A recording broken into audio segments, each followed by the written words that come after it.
아비가일의 지혜라는 제목으로 말씀 전할 때에 많은 은혜 받으시기 바랍니다. 오늘의 핵심 주제는 내가 누구인지 아는 것이 지혜이다. 내가 누구인지 아는 것이 지혜이다입니다. 우리는 때때로 어떤 모임에 나가면은 자기소개를 하게 됩니다.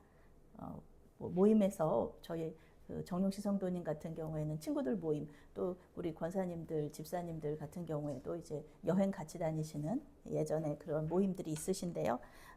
자기소개를 할 때가 있어요. 저도 횃불 트리니티에서 그 모임, 기도 모임 가면은 제가 기도 모임을 인도하는데, 소모임을 인도하는데 항상 제 소개를 해요. 왜냐하면은 새로 오시는 분들이 있으시기 때문에 제 소개를 하게 되죠. 제가 이제 보통 저의 이름은 정미진이고 감리교 목사입니다. 이렇게 소개를 합니다. 그 직분을 얘기하게 돼 있어요. 이름하고. 우리 성도님들도 이렇게 소개하실 때 우리 권사님, 집사님 모임에서 이렇게 소개하실 텐데 저는 이제 그 모임 한 가지 모임 알잖아요. 우리 권사님, 집사님. 그런데 보면은 이게 뭐 누구 엄마 하시지 않고 이름을 부르시는 것 같더라고요. 그 모임이. 그래서 이런 모임이 그 모임이 참 이렇게 뭐라 그럴까 현대적이다. 그리고 굉장히 서로를 존중하는 모임이다. 이런 생각을 이렇게 하게 됩니다. 왜냐하면 서로 이름을 부르시기 때문에. 이렇게 나는 누구인가라는 질문에 대한 근본적인 대답. 그것이 바로 정체성이라는 것입니다. 우리는 자기소개를 통해 내가 나의 정체성을 어떻게 생각하는지 우리가 알 수가 있어요. 저는 한국인이니까 저는 한국 사람입니다. 이렇게 국가 정체성 얘기할 수도 있고, 저는 누구 엄마입니다. 저희 아버지 꼭지 아빠로 이렇게 소개가 되는데요. 그런 역할 정체성이 있죠. 그리고 또 우리 믿는 자들은 또 하나님 안에서 정체성이 있습니다. 그리스도인이고요. 하나님의 자녀고 또 주의 종이라는 정체성이 있습니다. 하나님께서 주신 사명과 비전으로 내 정체성을 찾을 수도 있죠. 사실 주님 안에서 그 나의 정체성을 찾고 그 정체성을 가지고 삶을 살아가는 것이 지혜라고 할 수 있습니다. 우리 성도님들은 어떻게 자기소개를 하시는지 모르겠어요. 오늘 말씀에서는 자기 정체성을 몰랐던 어리석은 남자 2명, 그리고 자기가 누구인지를 알았던 지혜로운 여인 1명이 나옵니다. 3명이 이렇게 주인공처럼 나오는데요. 놀랍게도 사무엘상은 보통 다윗의 이야기잖아요. 근데 오늘은 다윗이 주인공이 아니라 아비가일이라는 지혜로운 여인이 거의 주인공 역할을 하고 있어요. 어리석은 부자 나발, 그리고 왕으로 부르심을 받았지만 비류가 되어버린, 비류는 불량배입니다. 불량배라는 뜻입니다. 그런데 비류가 되어버린 이 다윗, 그리고 지혜로워서 구원의 통로로 쓰임받았던 이 아비가일이 오늘 말씀에 나오는 주인공들입니다. 1절 말씀 함께 읽겠습니다. 사무엘이 죽음에 온 이스라엘 무리가 모여 그를 두고 슬피 울며 라마 그의 집에서 그를 장사한지라. 다윗이 일어나 바란 광야로 내려가니라. 아멘. 오늘 말씀은 장례식에서 시작을 합니다. 누가 죽었냐 하면은 사무엘 선지자가 죽었어요. 이스라엘의 위대한 사사이며 선지자였죠. 무흠하게 사역을 마쳤고요. 저도 이 무흠하게 은퇴하는 것이 저의 또 소망인데, 무흠하게 은퇴 잘하다가 사역 잘하다가 은퇴 후에는 이제 선지자 학교를 세워서 고향에서 후학을 양성했습니다. 이스라엘 초대왕 사울에게 기름을 부어서 왕으로 세웠고요. 다윗에게 기름을 부어서 이제 차기 왕으로 준비를 시켰습니다. 그러니 이 대단한, 이 위대한 사무엘 선지자가 죽었다는 것은 이스라엘의 종교 지도자가 사라졌다는 뜻이고요.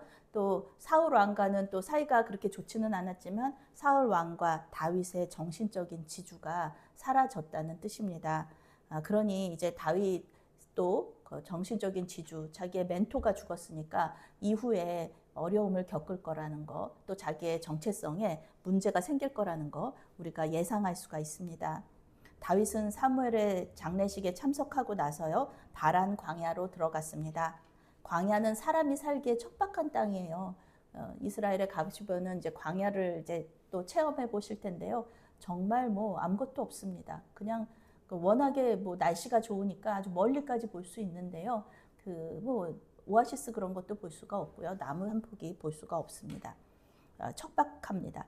이때 다윗에게는 600명의 부하가 있었다고 성경이 말하고 있어요. 그러니 다윗의 공동체는 뭐 군인들만 600명이면 뭐 다른 가족들도 있잖아요. 다윗도 가족들이 있었는데, 그래서 보통 1000명 정도의 그 공동체가 있었을 것이다. 다윗의 공동체는 1000명 정도일 것이다 라고 말하고 있어요.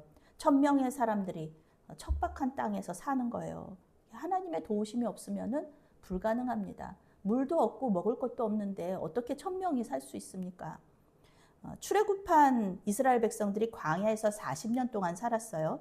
이것은 기적처럼 만나가 내려왔고요. 그리고 반석에서 물이 흘러나오는 하나님의 역사가 있었기 때문에 40년 동안 살 수 있었던 겁니다.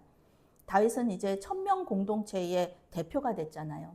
처음에는 자기 혼자 도망 다녔다가 부하들 만나고 또 이 1000명 공동체의 그 왕으로서 그런 그 대표로서 훈련을 받는 과정 가운데 있습니다.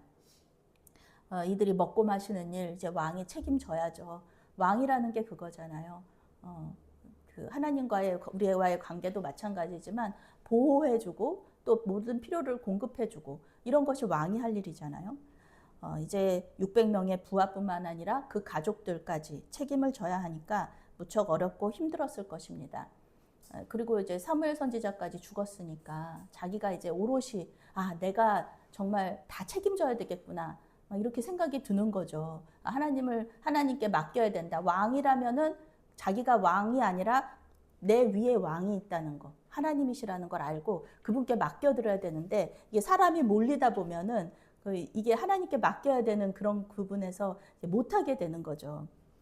그래서 이제 리더십 이론에 따르면은요, 지도자가 되기 위해서 정말 이렇게 좀 많은 사람들, 좀 세계적인 지도자가 되기 위해서 한 단계를 올라가는데 그 단계 속에서 꼭 필요한 것이 무엇이냐면은 재정 후원자입니다. 재정 후원자. 그래서 재정 후원자가 받쳐주어야 지도자로서 큰일을 할 수 있다는 거죠. 재정 후원자가 없으면은 그 큰일을 하기가 어렵다는 것입니다. 오늘 다윗은 하나님께서 준비하신 재정 후원자를 드디어 만나게 됩니다. 2절 말씀, 3절 말씀 함께 읽겠습니다. 2절과 3절. 마온에 한 사람이 있는데 그의 생업이 갈멜에 있고 심히 부하여 양이 3000마리요 염소가 1000마리이므로 그가 갈멜에서 그의 양털을 깎고 있었으니 그 사람의 이름은 나발이요 그 아내의 이름은 아비가일이라. 그 여자는 총명하고 용모가 아름다우나 남자는 완고하고 행실이 악하며 그는 갈렙 족속이었더라. 아멘. 다윗이 속한 유다 지파에 아주 큰 부자가 있었어요. 이 사람의 정체성은 뭐냐 하면은 부자입니다. 이름이 먼저 나오지 않고 재산이 먼저 나와요. 재산 목록이 먼저 나와요. 이 심히 부하다. 성경이 그렇게 말하죠. 양이 3000마리요 염소가 1000마리다. 이거 뭐 우리가 지금에 봐도 굉장히 부자라는 것을 알 수 있어요. 이름보다 재산이 먼저 나올 정도로 이 사람 부자였습니다. 블레셋과 계속해서 전쟁하고 있는 상황에서 이렇게 많은 그 양과 그 염소를 먹이고 있다는 것 자체가 이 사람 누군가가 도와주고 있구나를 알 수가 있어요. 이스라엘에서 양털을 깎는다는 거, 그것은 큰 축제가 있다는 말과 같습니다.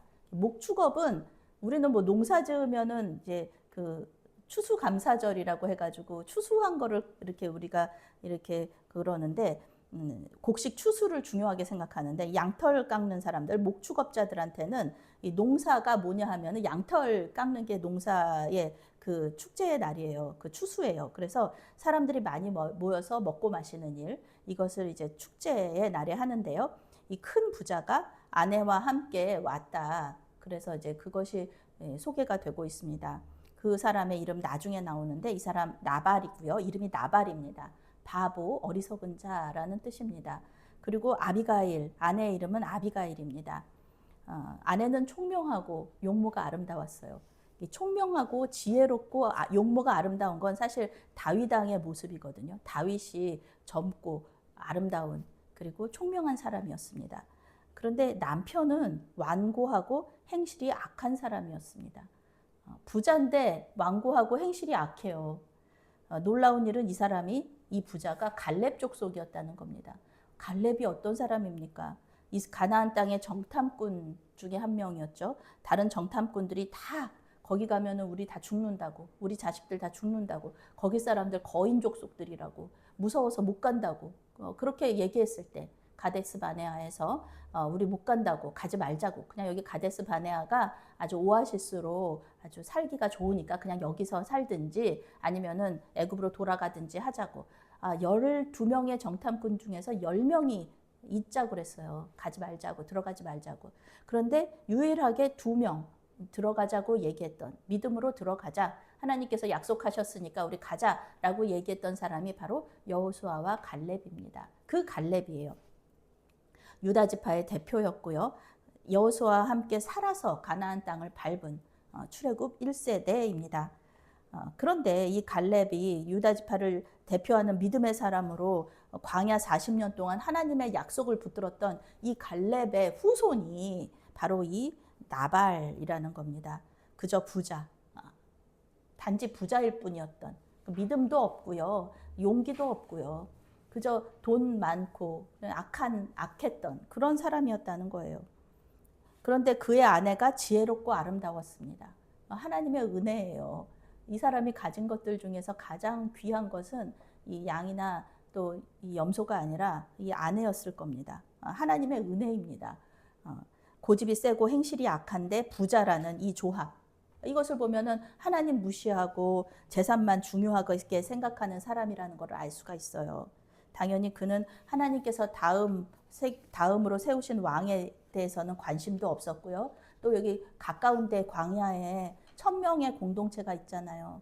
가난하고 먹지 못하고 힘들어하는, 그 고통하는 다윗의 공동체가 있잖아요. 그런데 그들에게도 관심이 전혀 없었다는 겁니다. 7절 8절 말씀 함께 읽겠습니다. 내게 양털 깎는 자들이 있다 함을 이제 내가 들었노라. 내 목자들이 우리와 함께 있었으나 우리가 그들을 해하지 아니하였고 그들이 갈멜에 있는 동안에 그들의 것을 하나도 잃지 아니하였나니 내 소년애들에게 물으면 그들이 내게 말하리라. 그런즉 내 소년들이 내게 은혜를 얻게 하라. 우리가 좋은 날에 왔은즉 내 손에 있는 대로 내 종들과 내 아들 다윗에게 주기를 원하노라 하더라 하라. 아멘. 오늘 말씀에 나오는 두 번째로 어리석은 자는 바로 다윗입니다. 다윗. 그는 다음 왕으로서 부하들을 보내서 나발에게 먹을 것을 구하게 합니다. 양털 깎는 축제잖아요. 그러니까 먹을 게 많았단 말이에요. 충분히 나발이 나눠줄 수 있었어요. 게다가 이 사람들 이 목축업 잘할 수 있도록 그 다윗의 그 부하들이 지켜줬어요. 그리고 다윗의 부하들이 충분히 훔칠 수 있었잖아요. 1000명을 먹이려면은 그 나발의 재산들을 좀 훔칠 수 있었는데 한 마리도 훔치지 않았다는 거예요. 보호해주고 뺏어가지도 않았고 그랬으니까 지금 축제 날이니까 좀 다오. 자기들이 우리가 지켜주었지 않느냐, 이렇게 좀 그것에 대한 좀 보상을 좀 다오라고 이제 부하들을 시켜서 보낸 거예요. 그런데 이게 이 성경 말씀에서 이게 뉘앙스라는 게 있잖아요. 글에는 잘 안 나타나는데 실제로 말하는 거에는 어떤 뜻이 들어있냐면은 야, 너 이거 우리한테 잘 안 주면은 우리가 좀 너희를 좀 힘들게 할 수도 있어. 우리가 좀 뺏을 수도 있어. 이렇게 조금 좀 협박조로 이제 얘기를 한 거죠. 순순히 먹을 것을 내놓아라. 그렇지 않으면 우리가 너희들을 좀 평안하게 지금까지 내버려 뒀는데 그렇지 않을 수도 있다는 식으로 협박조를 했어요. 왜냐하면 이 다윗의 부하들은 비류들이거든요. 불량배들이란 말이에요. 그러니까 말을 이렇게 좀 조용하고 좀 이렇게 겸손하게 한 게 아니라 좀 협박조로 했다는 거죠. 다윗은 단지 자기의 부하들만의 왕이 아니잖아요. 비류들만의 왕이 아니잖아요. 이 다윗이 어느 순간에 비류들처럼 불량배처럼 되어버린 거예요. 몰리다 보니까 1000명 공동체를 자기 힘으로 이렇게 먹고 마시게 하려고 하다 보니까 이런 일이 일어난 거죠. 사실 아닌데 하나님께서 왕으로 이렇게 훈련시키는 과정은 하나님께 이 백성들을 맡기라는 그런 훈련 과정도 있는 겁니다. 거기다가 왕이 가난한 사람들만의 왕인가요? 왕은 부자들의 왕도 되는 겁니다. 부자들도 왕이 다스려야 되고 가난한 사람들도 왕이 다스려야 돼요. 그런데 부자들의 것을 뺏어다가 가난한 사람들한테 주는 왕이다. 이런 왕은 좋은 왕이 아니죠. 지혜로운 왕이 아닙니다. 그런데 다윗은 왕으로서의 자기 정체성을 잃어버리고요. 이런 불량배들처럼 먹을 것을 빼앗아서 가난한 사람들, 자기 공동체한테만 줄 생각을 하고 있었다는 거예요. 이것은 이스라엘 전체의 왕으로서의 역할은 아닌 거죠. 나발은 하나님을 두려워하지 않는 완고하고 악한 사람이었습니다. 그러니까 다윗이 무서워요? 안 무섭죠. 이렇게 왕 같은 자기는 재산이 이렇게 많은 사람인데 당연히 다윗의 부하들을 선대하지도 않았고 먹을 것을 나누어 주지도 않았습니다. 다윗의 조상들을 모욕했고요. 네가 뭔데 이러는 거죠. 네가 뭔데 나한테 먹을 것을 달라 그래 이렇게 얘기하는 거죠. 거기다가 다윗 너는 반역자잖아. 100번 양보해서 나발이 이제 다윗을 변호하다가 일족 전체가 죽임을 당한 아히멜렉을 기억했을 수도 있어요. 그래서 다윗을 도와주면은 사울 왕이 와가지고 자기들을 다 죽일 수도 있으니까 다윗의 부탁을 들어주지 않았을 수도 있습니다. 돕지 않았을 수도 있어요. 그런데 지금 사울 왕과 요나단 왕자가 차기 왕으로 다윗을 인정한 상황이잖아요. 하나님의 계획을 인정하지 못하고 멀리 보지 못한 어리석은 사람이 바로 이 나발이었다는 거죠. 아니 보면은 지금 다윗한테 죽는 게 빠르겠습니까? 아니면 멀리 베냐민 지파에 사는 그 사울 왕한테 죽는 게 빠르겠습니까? 다윗한테 죽는 게 빠른데 어리석게 눈앞의 것을 이렇게 생각하지도 못하고 멀리 보지도 못하는 이 어리석은 나발의 모습을 우리가 볼 수 있죠. 그런데 다윗 역시 어리석은 선택을 합니다. 모욕받은 것을 참지 못하고 나발을 죽이겠다고, 나발 가족 전체를 죽이겠다고 군대를 움직인 거예요. 이것은 다윗의 모습이 아니라 사울 왕의 모습이죠. 다윗을 도와줬다고 아히멜렉 족속을 모두 죽였던 사울 왕의 모습이 다윗의 모습이 돼버리는 거예요. 이 정신적인 지주였던 사무엘이 죽고 공동체를 스스로 먹여 살려야겠다 이렇게 생각했던 다윗은 점점 자신이 누구인지 잊어버리게 됩니다. 불량배가 되었어요. 자기 주변의 그 부하들과 같은 비류가 되어버렸습니다. 다윗은 나발이 선을 악으로 갚았다고 비난했고요. 그의 재산을 지금까지 지켜주었던 일이 시간 낭비였다고. 시간 낭비했네. 확실히 시간 낭비였어. 그러면서 이제 나발과 그에게 속한 모든 남자를 죽이겠다고 지금 칼 들고 나발한테로 이렇게 막 달려오게 되었습니다. 그런데 하나님은 이런 어리석은 다윗 왕이 어리석은 짓을 계속하도록 어리석은 행동을 하도록 내버려 두시지 않죠. 하나님께서 이렇게 허락하신 거는 다윗이 왕으로서 훈련받게 하려고 그러신 거지. 이거 무죄한 자들의 피를 흘리게 하려고 그러시는 건 아니잖아요. 사울과 같은 그런 똑같은 죄를 짓게 하려고 그러신 게 아니잖아요. 그러니까 하나님께서는 이 어리석은 다윗에게 사람을 한 명, 항상 우리 주님께서 돕는 손길 보내주시잖아요. 사람을 한 명 보내주시는데 그 사람이 바로 아비가일이라는 겁니다. 하나님은 아비가일을 통해서 다윗의 어리석은 행동을 멈추시고 죄를 짓지 못하게 하십니다. 26절 말씀, 27절 말씀, 28절 말씀까지 함께 읽습니다. 내 주여 여호와께서 살아계심을 두고 맹세하노니 내 주도 살아계시거니와 내 주의 손으로 피를 흘려 친히 보복하시는 일을 여호와께서 막으셨으니 내 주의 원수들과 내 주를 해하려 하는 자들은 나발과 같이 되기를 원하나이다. 27절 말씀입니다. 여종이 내 주께 가져온 이 예물을 내 주를 따르는 이 소년들에게 주게 하시고 28절 주의 여종의 허물을 용서하여 주옵소서. 여호와께서 반드시 내 주를 위하여 든든한 집을 세우시리니 이는 내 주께서 여호와의 싸움을 싸우심이요 내 주의 일생에 내 주에게서 악한 일을 찾을 수 없음이니이다. 아멘. 아비가일은 굉장히 지혜로운 여인이었습니다. 다음 왕으로 다윗을 세우신 하나님의 뜻을 알았기 때문에 남편과는 달리 다윗을 인정하고요, 대접하게 됩니다. 종들에게 자기 남편이 다윗의 부하들을 모욕하고 빈손으로 돌려보냈다는 말을 듣고요, 이 아비가일이 알게 됐어. 이거는 정말 가만히 있으면 안 되겠다. 이게 그 옛날에 이 부잣집 마님이 외간 남자를 만나러 간다는 거, 이거는 있을 수가 없는 일이거든요. 그런데 지금 굉장히 위급한 상황이고 급박한 상황이에요. 이게 뭐 체면 따지고 있고 뭐 어디 그 규중에 규방에 이렇게 있을 수가 없는 상황입니다. 이거 다 죽게 생겼어요. 그러니까 급히 떡 200덩이, 포도주 2가죽 부대, 그리고 잡아서 요리한 양 5마리와 볶은 곡식 5스와 또 건포도 100송이, 무화과 뭉치 200개를 준비해서 나귀에 싣고 급하게 다윗에게로 갑니다. 이 음식은 300명에서 500명이 한 번에 먹을 수 있는 분량이에요. 굉장히 많은 거죠. 이렇게 많은 음식을 준비할 수 있었다는 것은 나발이 정말 부자였다는 거예요. 이 뭐 500명을 한꺼번에 500명분 음식을 준비할 수 있었다는 거, 나발이 굉장히 부자였고요. 그리고 충분한 음식이 있었으면서도 다윗의 공동체에게 나눠주지 않는 그런 아주 악하고 인색한 사람이었다는 뜻입니다.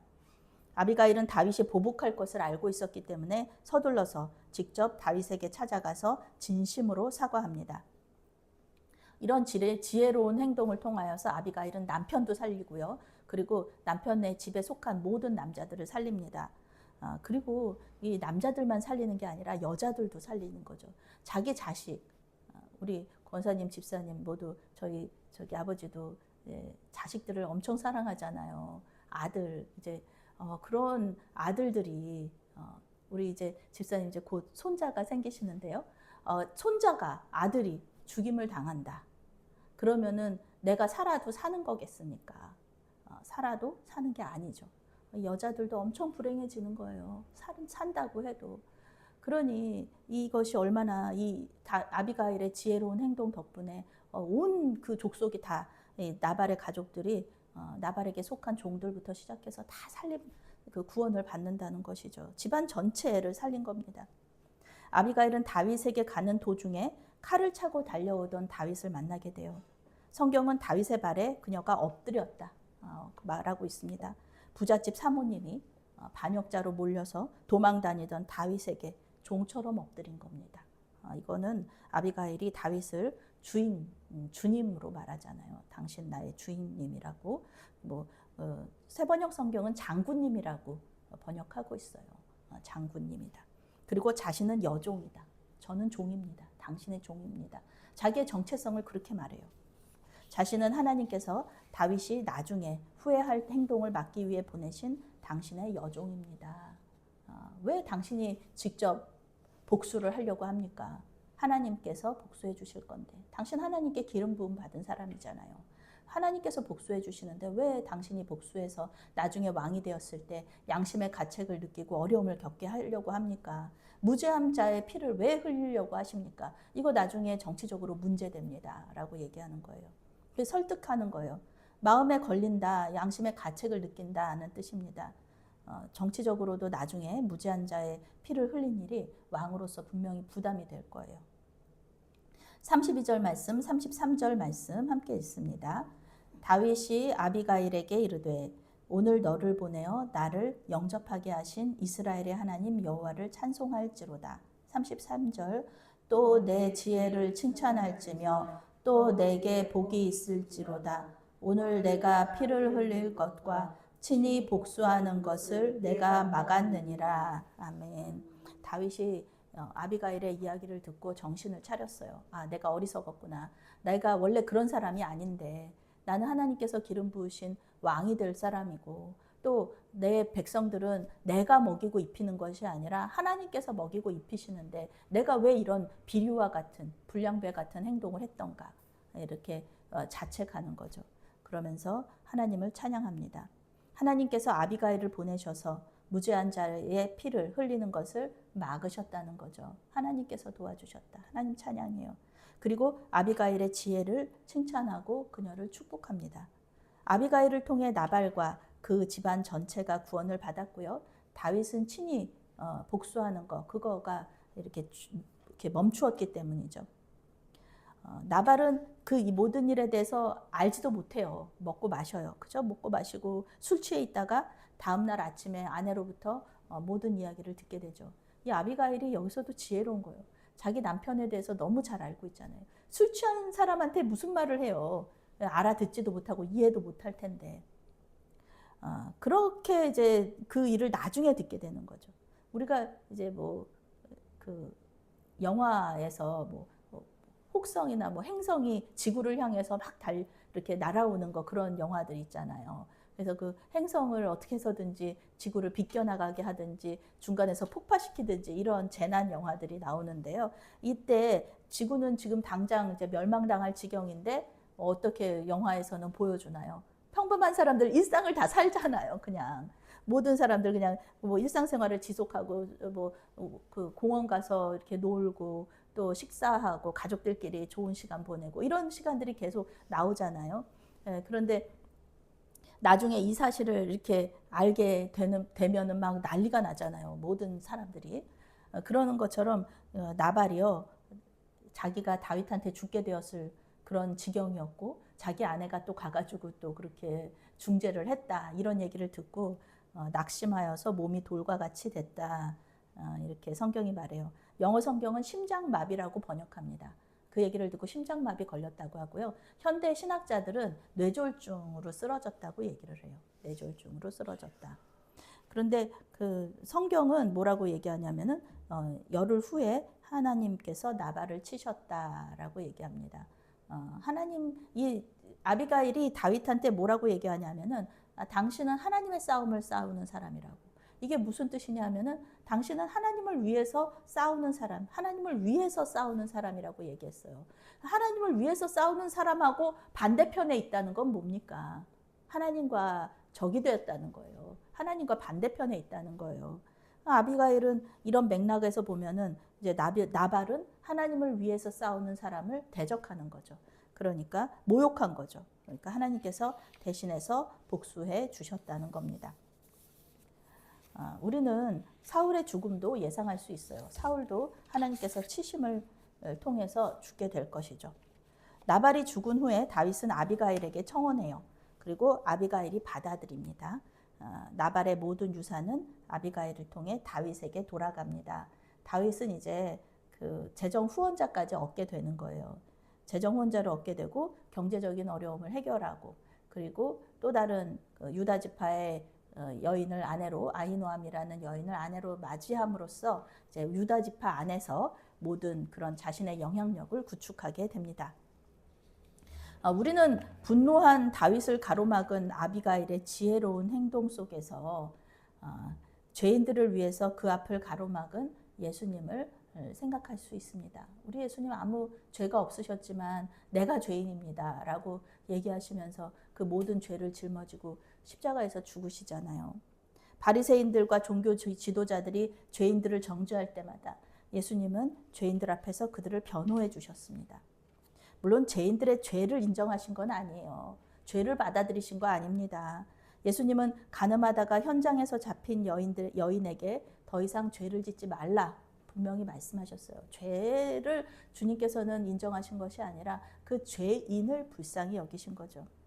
요한복음 8장에 나오는 이 사건, 현장에서 가늠하다가 붙잡힌 이 여인의 사건을 그림, 성화로 그린 걸 보면은요, 예수님께서 그 여인의 그 앞을 가로막고 계세요. 여인이 뒤에 있고요. 그리고 앞에서는 막 돌 던지려는 사람들이 있고.